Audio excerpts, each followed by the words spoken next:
ज्यादा समय ना गवाते हुए हम परमेश्वर के वचन की ओर चलेंगे। जिस विषय पर हम अध्ययन कर रहे हैं वो विषय है प्रार्थना, और लगभग आज का ये 14वां भाग है। और परमेश्वर हमें इस एपिसोड के द्वारा, इस भाग के द्वारा विशेष आशीषित कर रहे हैं और बहुत सारी नई नई बातें हम उसमें से सीख रहे हैं। और हमारे जीवन के लिए सबसे जरूरी बात अगर क्या है तो वो है हमारा प्रार्थना जीवन। जिसने यीशु मसीह को मुक्तिदाता कहकर ग्रहण किया है, जो यीशु के पीछे चलता है, उसके जीवन में रोटी कपड़ा मकान बाद में है। उसके जीवन में उसकी पहली रोटी, उसके जीवन में पहला काम मतलब प्रार्थना जीवन। यदि मुझे उद्धार का अनुभव मिला है, मैं नामधारी मसीहियों के बारे में या केवल मतलब ही प्रार्थना करने वालों के बारे में बात नहीं कर रहा हूँ, जिन्होंने सच में अपना जीवन यीशु मसीह को दिया है, जिनको उद्धार का अनुभव है, उनके जीवन की शुरुआत जब वो आंखें खोलते हैं बिस्तर पर, उन्हें पता चलता है कि मैं जिंदा हूँ या जीवित हूँ, उसी समय से वो प्रार्थना में लगे रहते हैं। प्रार्थना जीवन उनके जीवन का ऑक्सीजन बन जाता है।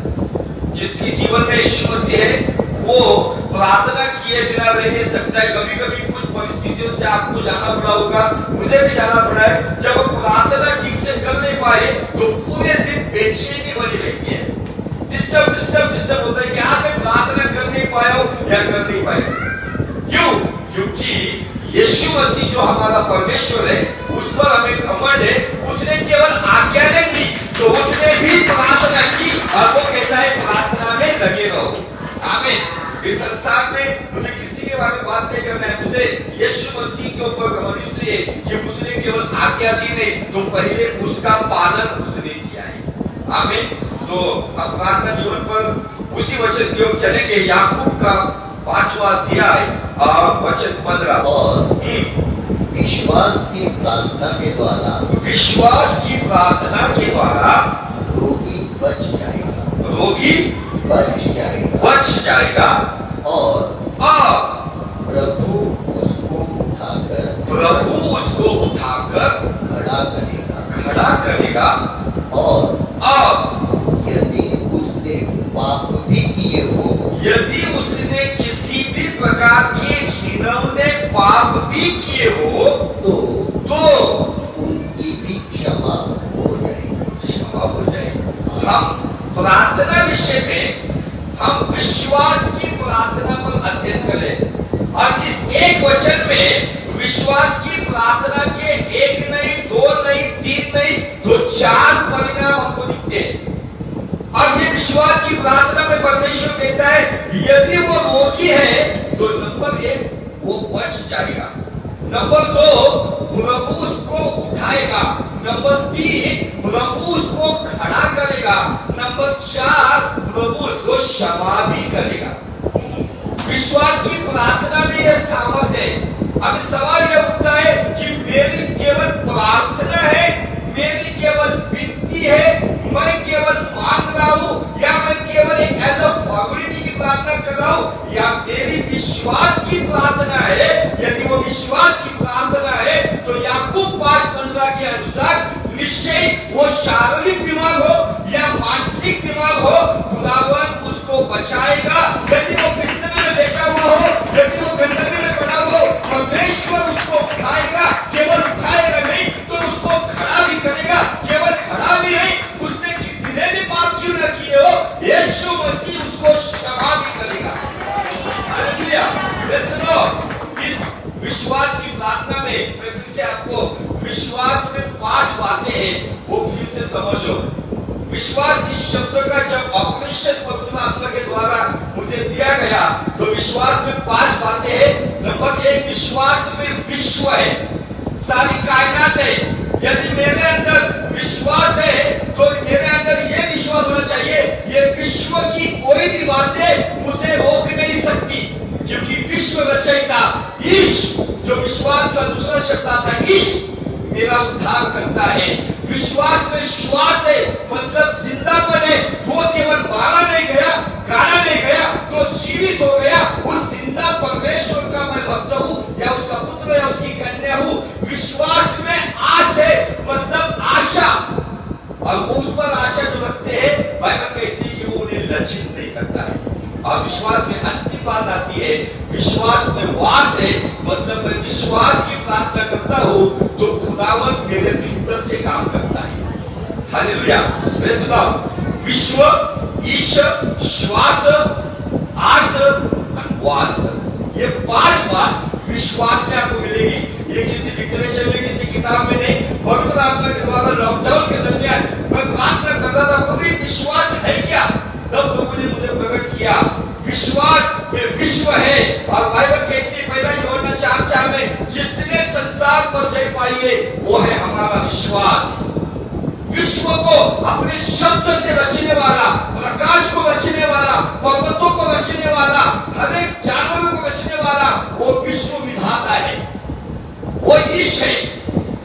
जिंदा है, मतलब वो सांसें चल रही है, वो हमारी आशा है और वो हम में वास करता है।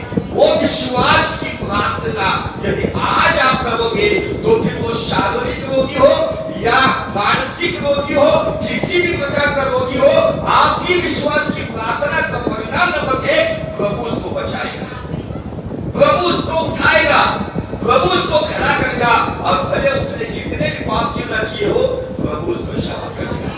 आमीन। विश्वास की प्रार्थना के ये 4 परिणाम आज हमको समझना है और उसके द्वारा हम पौलुस के जीवन से देख रहे हैं। पौलुस बीमार था क्या? लेकिन पौलुस मानसिक बीमार था। कौन सी मानसिक बीमारी थी उसको? हम देख चुके हैं पौलुस को जब वो दमिश्क में आया था, किस लिए आया था? मसीही कलीसिया का सत्यानाश करने के लिए आया था। जवान स्त्रियों को, बूढ़ी स्त्रियों को, बूढ़े लोगों को, जवानों को, बच्चों को घसीट घसीट कर जेल खाने में डालकर उनका सत्यानाश करने के लिए आया था। और ये वही शाऊल है जिसके द्वारा एक जवान स्तिफनुस नाम का चेला पत्थर मार मार कर मौत के घाट उतार दिया गया था।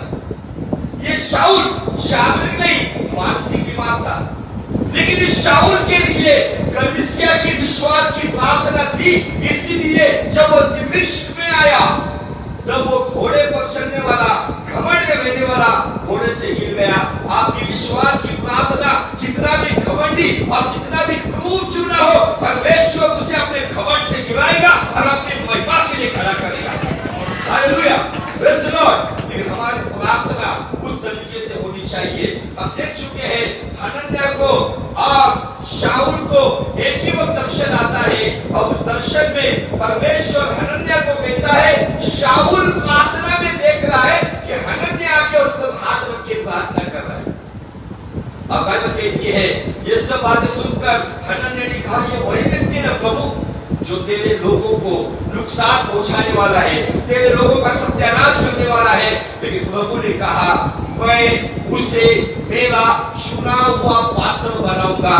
तू जा, प्रार्थना कर, विश्वास की प्रार्थना इस मानसिक रोगी को बचाएगा, विश्वास की प्रार्थना इस घमंडी को उठाएगा, विश्वास की प्रार्थना इसे सेवकाई को खड़ा करेगा, विश्वास की प्रार्थना उसके अपराधों को क्षमा भी करेगा।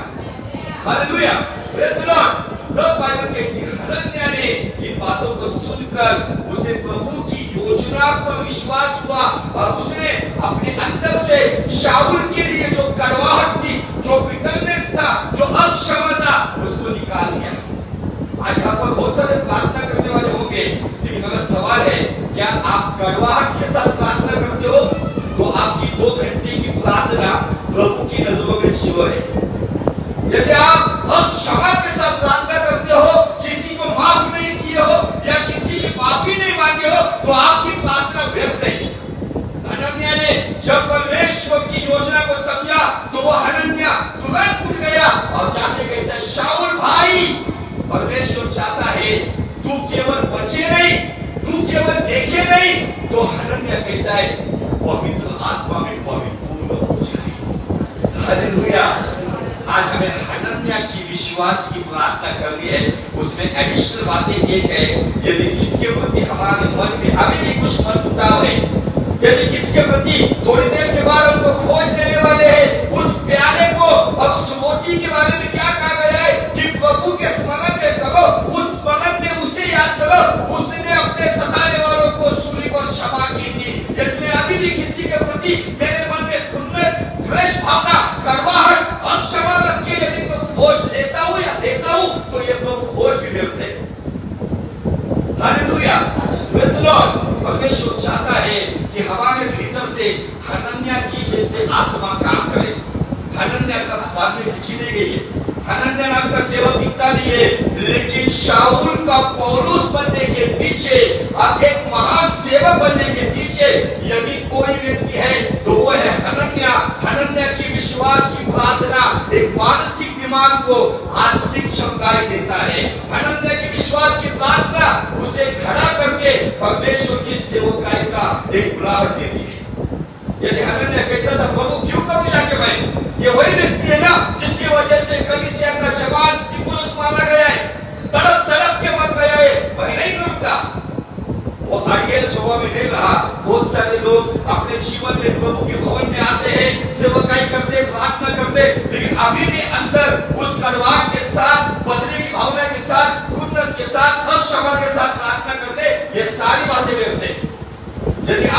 हम हनन्याह के जैसे विश्वास की प्रार्थना करेंगे तो हमारे आसपास हम शाऊल के पौलुस बनाकर उनको परमेश्वर के योग्य पात्र बनाकर दुनिया को हिलाने वाले सेवक बनाएंगे। Hallelujah, praise the Lord. हनन्याह हजारों साल पहले एक ऐसा सेवक होकर गया जो बड़ा मशहूर नहीं था, उसके बाद उसके बारे में कुछ लिखा नहीं गया है, लेकिन हनन्याह की वो सेवकाई, हनन्याह का वो निर्णय, हनन्याह की विश्वास की प्रार्थना एक मानसिक बीमार को खड़ा करती है। और केवल खड़ा नहीं करती, तो सेवकाई के लिए इतना दूर तक उसको भेज दिया गया है जो सेवकाई यरूशलेम के प्रेरित लोग नहीं कर पाए, ऐसी अन्य जातियों में की बड़ी सेवकाई करने वाला वो है शाऊल का पौलुस। आमीन, हालेलुया। हम देख रहे हैं कि विश्वास की प्रार्थना किस तरीके से जीवन बदलती है। और प्रभु ने जब उसको दर्शन दिया, घोड़े पर से जब वो गिर गया, तो परमेश्वर ने कुछ बातें उसके साथ की। और उस 7 बातों को देखकर आज हम परमेश्वर ने पौलुस को कैसे खड़ा किया, उन बातों की ओर ध्यान लगाएंगे। तो चलेंगे इसी प्रेरित का किताब 26 अध्याय और वचन 15 से लेके आगे। मैंने कहा, हे प्रभु, तू कौन है? ओके। प्रभु ने कहा, मैं यीशु हूँ जिसे तू सताता है, परंतु तू उठ, अपने पांव पर खड़ा हो, क्योंकि मैंने तुझे इसलिए दर्शन दिया है। मैंने तुझे घोड़े पर से गिराकर इसलिए दर्शन दिया है कि कि तुझे उन बातों का भी सेवक और गवाह ठहराऊं जो तूने देखी है, और उनका भी जिनके लिए मैं तुझे दर्शन दूंगा, और मैं तुझे तेरे लोगों से और अन्य जातियों से बचाता रहूंगा, जिनके पास मैं अब तुझे इसलिए भेजता हूँ कि तू उनकी आंखें खोले कि वे अंधकार से ज्योति की ओर और शैतान के अधिकार से परमेश्वर की ओर फिरे, कि पापों की क्षमा और उन लोगों के साथ जो मुझ पर विश्वास करने से पवित्र किए गए हैं निराश पाए। आमीन। अभी अगर हमने 6 संडे में देखा कि जो दर्शन हमने पौलुस के जीवन में 9वें अध्याय में देखा कि वो घोड़े पे से गिर गया, लेकिन कोई बात ही विशेष वहां पर दिखी नहीं। उसके बाद पौलुस के जीवन में 2 बार अपने जीवन की गवाही देने का सुनहरा अवसर आया था। एक बार यरूशलेम की भीड़ के सामने और दूसरी बार अग्रिप्पा नाम के राजा के सामने। इस 26वें अध्याय में अग्रिप्पा राजा को वो बताता है कि मेरे लिए परमेश्वर ने कैसे काम किया। अब उसके पीछे वो कहता है विश्वास की प्रार्थना करने वाला हनन्याह ने मेरे लिए प्रार्थना की थी, क्योंकि परमेश्वर ने मेरे लिए 7 उद्देश्य रखे थे, ये 7 मकसद थे, 7 पर्पस मेरे जीवन में थे। उसमें से वो कहता है नंबर 1, वो कहता है उनकी आंखें खोले। आमीन। ऐसे व्यक्ति को खड़ा करके परमेश्वर उन लोगों की आंखें खोलना चाहता है। परमेश्वर शाऊल के जीवन को अगर देखेंगे तो वो एक खूंखार व्यक्ति था, एक क्रूर व्यक्ति था, जिसकी आंखें बंद थी। परमेश्वर ने उसको अंधा भी किया था, एक मानसिक बीमार व्यक्ति था। परमेश्वर ऐसे व्यक्ति को खड़ा करता है, क्योंकि संसार में हमारे आसपास ऐसे कितने सारे लोग हैं जो आंखें होने के बावजूद अंधे हैं। आपकी विश्वास की प्रार्थना उसका पहला परिणाम आएगा, उनकी आंखें खुलेगी। दूसरा परिणाम यहाँ पे लिखा है कि वो अंधकार से ज्योति की ओर आएंगे। आमीन। तीसरा परिणाम यहाँ पे लिखा है शैतान के अधिकार से, शैतान के कंट्रोल से, शैतान के नियंत्रण से, सभी प्रकार की गंदगी की तत्वों से, बुरी आदतों से, नशीली बातों से, एडिक्शन से, व्यभिचार से, लस्टफुल स्पिरिट से, सभी प्रकार की अशुद्धता से, शैतान के अधिकार से। नंबर 3 का परिणाम होगा कि वो परमेश्वर की ओर से। Hallelujah, praise the Lord. Number 4 पे वो कहता है कि वो पापों की क्षमा पाएंगे। नंबर 5 पे वो कहता है कि वो भी विश्वासी देखिए नंबर 6 पे बहुत महत्वपूर्ण बात है। भले ही उद्धार होने के पहले संसार उनको अपवित्र घिनौना पापी कहते थे, लेकिन नंबर 6 पे कहता है वो पवित्र किए जाएंगे। और नंबर 7 पे बताया गया है वो भी अनंत जीवन का विलास पाएंगे। ये बातें परमेश्वर ने दमिश्क के रास्ते पर जब वो गिर गया था, पौलुस अग्रिप्पा राजा को कहता है परमेश्वर ने मुझे इसीलिए चुना था कि इन 7 बातों को मैं अंजाम दूं। आज बहुत सारे लोगों को प्रार्थना के पीछे का मकसद नहीं समझता है। आज हर एक व्यक्ति को प्रार्थना ऐसा लगता है कि केवल मांगने का। आज हर एक व्यक्ति को एक वचन बहुत अच्छे से याद है, मत्ती 7:7 मांगो तो दिया जाएगा। ये नए विश्वास में ठीक है, जब आप नए मुसुम दूध पीते हो बच्चे की नहीं तब तक ठीक है, लेकिन जब आप पोक्त बन जाते हो, मैच्योरिटी में आते हो, प्रौढ़ बन जाते हो, तो आपकी प्रार्थना के ये 7 नतीजे निकलने चाहिए कि जिसके द्वारा आपकी प्रार्थना के द्वारा जो अंधकार की शक्तियों में अंधे हुए उनकी आंखें खुल जाए। आमीन। केवल सुसमाचार मत बताओ, किसी को सुसमाचार बताने के पहले उसके लिए घुटनों पर प्रार्थना करो कि प्रभु मैं चाहता हूं कि उसकी आंखें खुल जाए, वो अंधकार से ज्योति में आए, वो शैतान के अधिकार से परमेश्वर के अधिकार में आए, वो पापों की क्षमा पाए, वो अशुद्ध शक्ति में टकरा हुआ पवित्र आत्मा में भर जाए और वो भी तेरे राज्य में निवास हो पाए। Hallelujah, praise the Lord. आज बहुत सारे लोगों को प्रार्थना बहुत सारे बड़े चर्चेस हमारे भारत में आ गए हैं। अब प्रार्थना क्या सिखाई जाती है? केवल मांगो, केवल मांगो। नया ठीक है, जब बच्चा छोटा होता है तब बच्चे को हर चीज मांगता है। वो जब तक कमाता नहीं है तब तक हर चीज के लिए बाप के ऊपर वो निर्भर रहता है, लेकिन जब वो अपने पैरों पे खड़ा रहता है तब वो सबकी जरूरतें पूरा करता है। हालेलुया। आज तेरी प्रार्थना बचकानी है या तेरी प्रार्थना प्रौढ़ व्यक्ति के जैसी, समझदार व्यक्ति के जैसे, ज्ञानी व्यक्ति के जैसी है? मैं कितना छोटी प्रार्थना करता हूँ, मैं कितनी बड़ी प्रार्थना करता हूँ, इससे मतलब नहीं है। मेरी प्रार्थना के पीछे के मकसद क्या है ये मुझे पता होना चाहिए।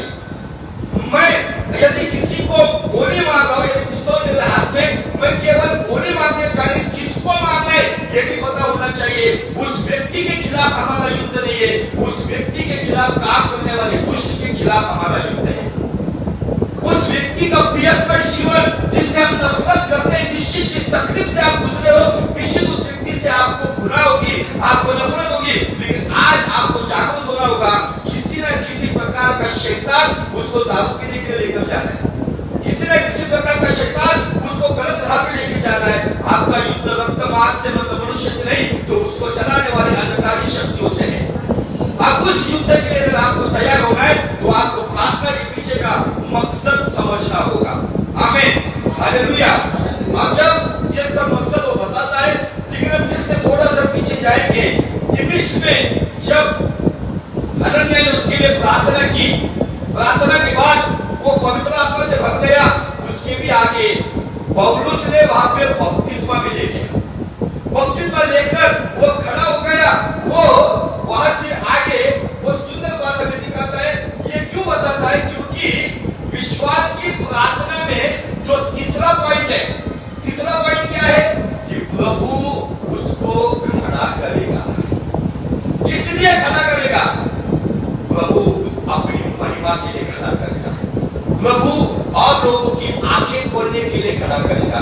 प्रभु और लोगों को अंधकार से ज्योति में लाने के लिए खड़ा करेगा। प्रभु जो शैतान की शक्तियों के अधिकार में दबे हुए उनको परमेश्वर के लिए फिरने के लिए खड़ा करेगा। जो पाप में जीवन जीवे उनको पाप क्षमा देने के लिए खड़ा करेगा। जो लोग अविश्वास में उनको विश्वास बनने के लिए खड़ा करेगा। जो अपवित्र है उनको पवित्र होने के लिए खड़ा करेगा। अब जो जानते नहीं संसार के बाद क्या है, मृत्यु के बाद क्या है, उनको अनंत जीवन के विलास के लिए खड़ा करेगा। आमीन, हालेलुया। और जैसे वहां से शाऊल ने बपतिस्मा दिया, तो किताब में वो अध्याय वचन 18 से आगे क्या कहते हैं सुनो। और तुरंत उसकी आंखों से छिलके गिरे। मतलब उसकी आंखें खुल गई। जो दमिश्क में वो अंधा हो गया था, उसकी आंखें खुल गई। और लगा और उठकर बपतिस्मा लिया। फिर भोजन करके बल पाया। उसने भोजन किया, मतलब वो फास्टिंग में चला गया था। गिरने के बाद भोजन करके बल पाया। इसलिए केवल आपको फास्टिंग नहीं करनी है, तो आपको शरीर को तकलीफ नहीं देनी है। यदि आपको शरीर के लिए यदि ऊर्जा की जरूरत है, तो फास्टिंग छोड़ने के लिए भी हमको परमेश्वर अनुमति देता है। आगे वह कई दिन उन चेलों के साथ रहा जो दमिश्क में थे। और वह तुरंत आराधनालयों में यीशु का प्रचार करने लगा कि वह परमेश्वर का पुत्र। इस वचन फिर से पढ़ेंगे, क्या लिखा है? और वह तुरंत आराधनालयों में यीशु का प्रचार करने लगा कि वह परमेश्वर का पुत्र है। परमेश्वर अपने वचन के अनुसार बना हुआ है। परमेश्वर अपने वचन के विरुद्ध कभी नहीं चलता है। यदि उसने कहा है कि विश्वास की प्रार्थना रोगी को बचाएगी, रोगी को उठाएगी, रोगी को खड़ा करेगी और उसे पापों की क्षमा मिलेगी। यहाँ पे बाइबल ऐसा नहीं कहती है कि वो कुछ सालों के बाद सेवक बना। बाइबल ये नहीं बताती है कि उसको कुछ दर्शन देके फिर किसी सेवक के द्वारा, किसी प्रॉफिट के द्वारा कोई भविष्यवाणी आई तब वो सेवक आई को निकला। ऐसा नहीं है। बाइबल यहाँ पे स्पष्ट है,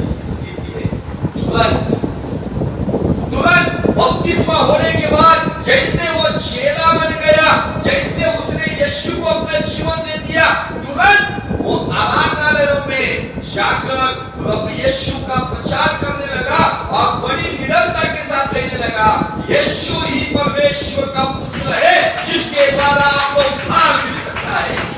हालेलुया। आगे 21 वचन से आगे क्या लिखा है? सब सुनने वाले चकित होकर कहने लगे। सब सुनने वाले, आराधनालय के बहुत सारे यहूदी बड़े बड़े वहां पे वीआईपी लोग, भारी लोग थे, वो सुनकर चकित हो गए और कहने लगे, क्या यह वही व्यक्ति नहीं है जो यरूशलेम में उन्हें जो इस नाम को लेते थे नष्ट करता था? और यहाँ भी इसीलिए आया था कि उन्हें बांधकर प्रधान याजकों के पास ले जाए। मैं इस वचन से आपको उत्साहित करना चाहता हूँ, आपको उत्तेजित करना चाहता हूँ कि यदि आप इस प्रकार से विश्वास की प्रार्थना करोगे, हनन्याह की आत्मा में प्रार्थना करोगे, शाऊल की आत्मा में नाश करने वाले लोगों के लिए, फिर आपका पति क्यों ना हो, आपका भाई क्यों ना हो, आपका पिता क्यों ना हो, आपका दोस्त क्यों ना हो, आपका पड़ोसी क्यों ना हो, आपके आसपास का कोई व्यक्ति क्यों ना हो, वो शाऊल की आत्मा में, नाश करने वाले आत्मा में, यदि आप हनन्याह की आत्मा में यदि विश्वास की प्रार्थना करोगे, तो बाइबल यहाँ पे कहती है कि उस व्यक्ति को देखकर लोग आश्चर्यचकित होंगे और कहेंगे कि ये वही व्यक्ति तो नहीं जो पहले दारू के कुत्ते पर जाता था, ये वही व्यक्ति तो नहीं जो पत्नी को दिन रात पीटता था, ये वही व्यक्ति तो नहीं जो समाज के लिए कलम था। विश्वास की प्रार्थना पापी को, आदमी को, बदमाश को बदल दिए। यदि शाऊल के बारे में ये गवाही आई है, आपकी विश्वास की प्रार्थना की गवाही आपकी गली मोहल्ले में, शहरों में जरूर आएगी। हालेलुया। क्योंकि हमारा परमेश्वर जिंदा है और वो कल यदि शाऊल के साथ था, आज वो हमारे साथ है और आगे वो हमारी आगे की पीढ़ी के साथ होगा। हालेलुया। हम कभी-कभी हमारा तर्क, हमारा अनुभव, हमारा तजुर्बा, आसपास का माहौल देखकर कहते हैं ये होगा नहीं। यदि आपको लगता है ये होगा नहीं, और परमेश्वर उसी बातों को संभव करने वाला होता है। Hallelujah. Praise the Lord. Bible कहती है, लोगों ने कहा ये व्यक्ति तो नहीं जो इस नाम को लेने वालों को नाश करने के लिए आया था। इतना ही नहीं, विश्व में इस आराधनालय में इसलिए आया था कि जो यीशु का नाम लेते हैं उनको बंदी बनाकर प्रधान याजकों के हवाले किए जाए। मैं आपको बताना चाहता हूँ, यदि आपकी विश्वास की प्रार्थना इस तरीके से चलेगी, आंखों ने देखा नहीं, कानों ने सुना नहीं, मनुष्य के चित्त में आया नहीं, ऐसी अद्भुत और अलौकिक आश्चर्यचकित करने वाले चिन्ह चमत्कार आपकी विश्वास की प्रार्थना के द्वारा जरूर होंगे। हालेलुया। Praise the Lord. परमेश्वर आज की बातों से आपको खुश होता है। मुझे पता नहीं है कितना लंबा एपिसोड चलेगा, लेकिन हम पौलुस के जीवन में, पौलुस के लिए जिसने प्रार्थना की और प्रभु ने उस मानसिक बीमार को चंगा किया, उसको उठाया और जिधर में खड़ा किया, वहां लोग आश्चर्यचकित हुए। आपके भी विश्वास की प्रार्थना आपके आसपास, आपके घर में जो मानसिक बीमार है, शारीरिक बीमार है, नशीली बातों के बीमार है, उनको भी खड़ा करेगा। और जब वो खड़े होंगे तो लोग बोलेंगे ये वही व्यक्ति है जो इस तरीके का काम करता है। हालेलुया। हमारा परमेश्वर आश्चर्यचकित करने वाला परमेश्वर है। हमारा परमेश्वर घंटियों से प्रसन्न नहीं होता है। हमारा परमेश्वर शैतान की घंटा बजाने वाला परमेश्वर है, हमारा अद्भुत काम करने वाला परमेश्वर है। Hallelujah, praise the Lord. और यहाँ पे बाइबल कहती है आगे, परंतु शाऊल और भी सामर्थी होता गया। शाऊल और भी, यहाँ पर शाऊल का पौलुस को बाद में नाम आ गया, लेकिन यहाँ पे शाऊल ही बताया गया है। शाऊल और भी सामर्थ्य होता गया। कौन से सामर्थ्य बढ़ गया? शाऊल जो कुछ समय के पहले एक क्रूर व्यक्ति था, नाश करने वाला व्यक्ति था, लेकिन वो इतने सामर्थ्य बढ़ गया। कुछ बातें शाऊल के बारे में लिखी गई है। उसके शरीर पर से कुछ लोग रुमाल और या जो भी कपड़ों को घुमा के लेके जाते थे, उस कपड़ों पर इतना अभिषेक आता था कि केवल उस कपड़े के छूने से लोग चंगे होते थे। लेकिन कुछ लोगों ने इस तरीके को बिजनेस बना दिया। इसलिए कोई अनॉइंटेड रुमाल बेच रहा है या कोई व्यक्ति अनॉइंटेड अभिषेक तो प्रार्थना शॉल भी बेच रहा है। शाऊल ने ऐसा कोई बिजनेस नहीं किया था, अब ना की करने की अनुमति दी गई है। आमीन, हालेलुया। और भी सामर्थ्य हो गया। और इस बात का प्रमाण दे देकर, इस बात का प्रमाण दे देकर कि मसीह यही है, मसीह यही है, दमिश्क के रहने वाले यहूदियों का मुंह बंद करता रहा। दमिश्क में रहने वाले यहूदी जो विरोध में बात करते थे, जो प्रभु के काम के लिए बीच में रुकावट बनते थे, शाऊल ये वही व्यक्ति था जो उनको सपोर्ट करने के लिए आया हुआ व्यक्ति था। लेकिन उसने ऐसी सेवकाई की कि उसने प्रमाण दिए कि मसीही मतलब उद्धारकर्ता, मुक्तिदाता, मोक्षदाता, तारनाला, सेवियर यही है जिसके द्वारा तुम्हारा उद्धार होगा। और आगे दिया है कि ये बात करके परमेश्वर ने ऐसा काम किया कि जो बड़े बड़े ज्ञानी यहूदी थे उनके मुंह बंद हो गए। मैं आपको इससे भी प्रोत्साहित करना चाहता हूँ कि आप जिनके लिए ऐसी विश्वास की प्रार्थना करोगे, परमेश्वर उन लोगों को ऐसा खड़ा करेगा कि वो गली गली चौराहे में, बस्ती में यीशु के बारे में ऐसा बात करेंगे जो बड़ा ज्ञान रखने वाले धर्म के ठेकेदार, उनका मुंह आपके लोग बंद करेंगे। Hallelujah, praise the Lord. क्यों होगा? विश्वास की प्रार्थना से प्रभु की बच जाएगा, प्रभु उसको खड़ा करेगा, प्रभु उसको उठाएगा, प्रभु उसको क्षमा भी करेगा। आज मेरी प्रार्थना कैसी है, उस पर मुझे आज आत्मपरीक्षण करने की जरूरत है। मैं आज प्रभु भोज देने वाला हूँ। वो प्रभु भोज किसका है? यीशु का शरीर है। वो प्रभु भोज किसका है? यीशु के लहू का दर्शक है। वो यीशु जो खुद भी प्रार्थना में समय बिताता था। यीशु मसीह के सेवकाई की शुरुआत से लेके गेत्सेमनी बाग तक यदि आप जाओगे तो यीशु मसीह का प्रार्थना जीवन आपको दिखेगा। मैं केवल संडे को आकर यहाँ पे प्रार्थना करता हूँ तो कुछ मतलब नहीं है।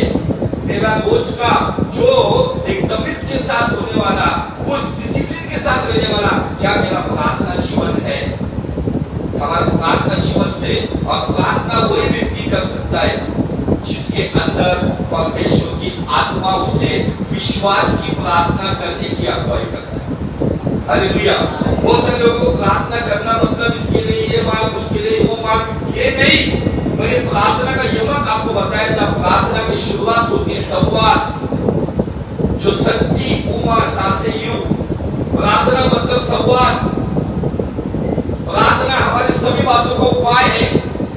प्रार्थना वो ठिकाना है जहां पर हम परमेश्वर को कहीं पर भी मिल सकते हैं।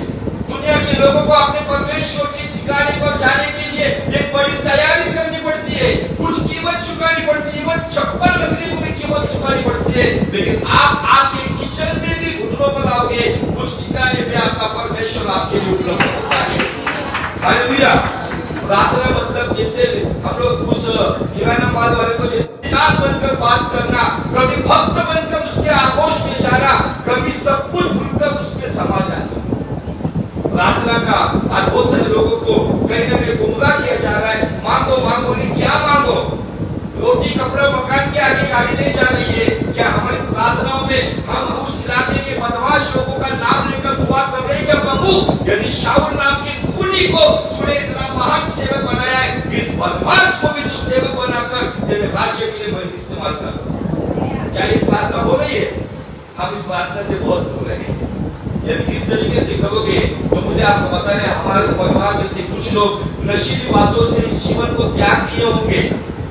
नशीली बातों ने उनको खत्म किया होगा। क्यों? कहीं ना कहीं हमारी प्रार्थना उनको बचाने में कम पड़ी। हम केवल हमारे उस चौराहे में पड़े हुए, हमारी बातों में पड़े हुए, हम उन्हीं बातों के लिए प्रभु के पास, प्रभु कहता है ये तो किराना माल वाली जैसा आकर मुझे लिस्ट दे रहा है, इसकी प्रार्थना क्या है? मैं कौन सी प्रार्थना कर रहा हूँ? मूसा की प्रार्थना को उठाकर देखो, दानियल की प्रार्थना को उठाकर देखो, इलिया की प्रार्थना को उठाकर देखो। उनकी प्रार्थना रोटी कपड़ा मकान की नहीं थी, उनकी प्रार्थना परमेश्वर के राज्य के लिए थी। उनकी प्रार्थना पापियों के उद्धार की थी। उनकी प्रार्थना हर एक व्यक्ति के जीवन परिवर्तन की थी। इसलिए इस प्रार्थना विषय में मैं आपको फिर से एक बार थोड़ा गंभीर बनाना चाहता हूँ, उस सीरियस लेवल पर लेके जाना चाहता हूँ, ताकि आप समझे प्रार्थना मतलब प्रभु को केवल ये संसारिक बातों को मांगना नहीं है। प्रार्थना का सही मतलब, और उसको जब दर्शन हुआ तो ये 7 बातें प्रभु ने उसको बताई। अब इन बातों को सुनकर उसने अपने जीवन का अंत हंसते हंसते किया। वो अपने दर्शन से दाएं बाएं मुड़ा नहीं, अपनी बुलाहट से वो पीछे हटा नहीं, वो अपनी बातों पर अटल रहा। फिर समंदर के संकट आए, किसी भी प्रकार के संकट आए, वो पीछे हटा नहीं। हालेलुया। परमेश्वर चाहता है कि हम इस तरीके से प्रार्थना करें और प्रभु में अपना जीवन बिताएं।